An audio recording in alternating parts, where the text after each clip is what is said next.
Luc Bouchard with Solvac Life Coaching Services. I've been a certified life skills coach for 22 years, and I specialize in men's issues and how men keep themselves safe and how they are inauthentic with their emotions and how they learn to basically distance themselves from having intimacy.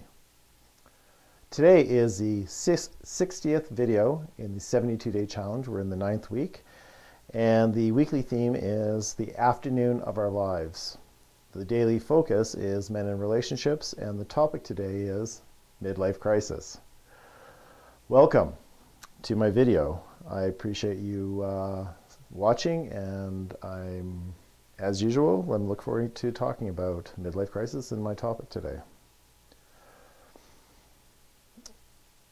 The term midlife crisis is a very popular term we hear. It's something that we fall back on and we refer to as men acting in a certain way, and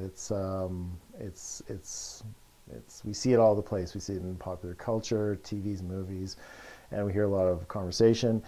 And what's interesting about midlife crisis is two things. A, we don't really talk about women having midlife crises as frequently as men do, and B, not all men go through midlife crises. And those two things I find noteworthy, and I'm not really going to talk about women having midlife crises or how they don't, but more about why some men have midlife crises and others don't. And when we talk about midlife crisis, the popular idea is that men will buy, they'll go out and get a sports car, they'll buy a motorcycle, and they'll trade in their wives for someone half their wife's age, and they engage in uncharacteristic behavior. And a lot of this behavior has to do with basically unresolved issues as far as I'm concerned.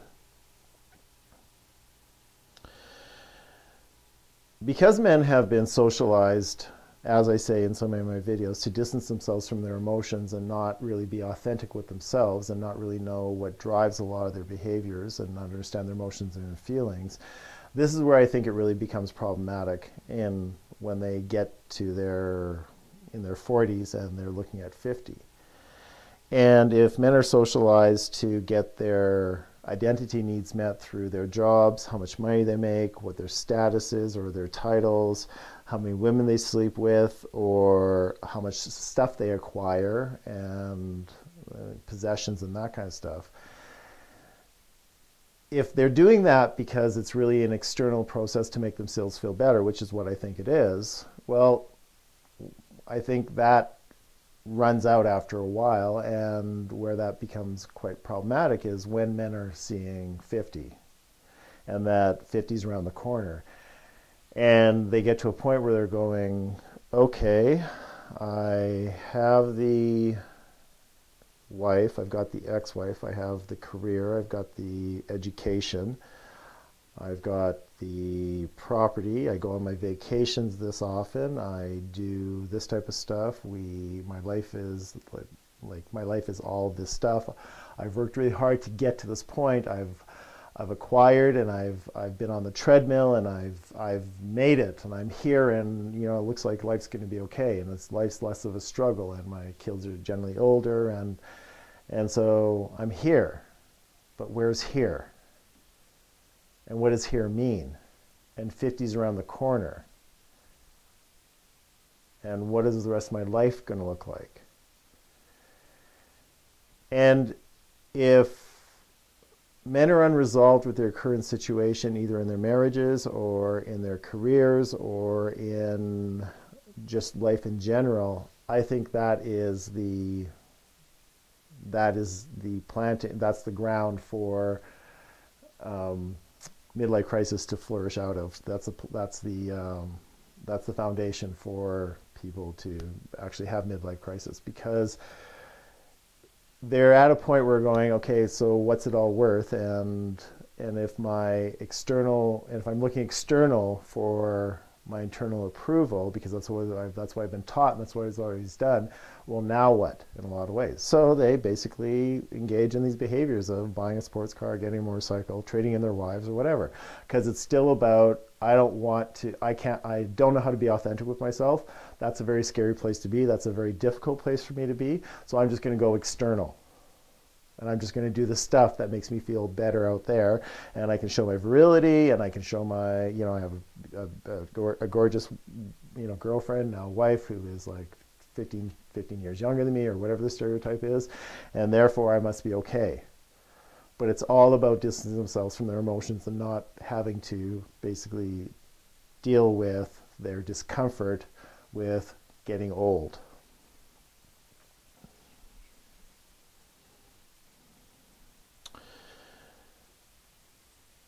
And I think that the men who are okay in their lives with where they're at in their lives and are more authentic and are satisfied with their station in their life don't go through this behavior. I don't think they really struggle with this stuff because they're fine with where they're at. Maybe, I'm not suggesting they're more authentic and they're more in touch with their feelings, but they're not struggling with the places that they're in their life, and they don't necessarily need to go external. I think that the more authentic a man is, the less likely they're going to act out and do those, what I can suggest are bad behaviors, because they're going to actually be proactive and not reactive. Buying a sports car, getting rid of your wife and trading her in for somebody younger is really pretty reactive in a lot of ways. It's certainly not collaborative. So the thing that I also just want to touch on a bit further is that when you have men acting out and engaging in midlife crisis and whatnot, it's really hard on the partners, and it's really hard on their relationships, because they end up going out and doing what they need to make themselves feel better, and in the process trash their wives or make these choices. And it's unfortunate, and it's not necessary. I don't think that it has to go that way at all. But again, it comes down to, if they can't be authentic with themselves, how are they going to be authentic with anyone else, especially their wives? And we have a lot of stories of guys bailing and going and trying to find a better life, because apparently the grass is greener on the other side of the fence, which it's not. But I asked the question, gentlemen, how are you doing with, for those of you that are in your 40s, how are you doing with that? Have you struggled with being in your 40s and 50 around the corner, and what the rest of your life looks like, the afternoon of your life, as I mentioned in yesterday's video about, you know, coming to terms with your first part of your life and, you know, having more meaningful relationships and being happier with self? I suspect if you're watching this, you probably have, because the guys that need to watch this won't, or are reluctant to. So those are my thoughts on midlife crisis, and thank you for watching. And I would love an email if you have any thoughts about it. So you take care, and tomorrow will be video 61. Bye now.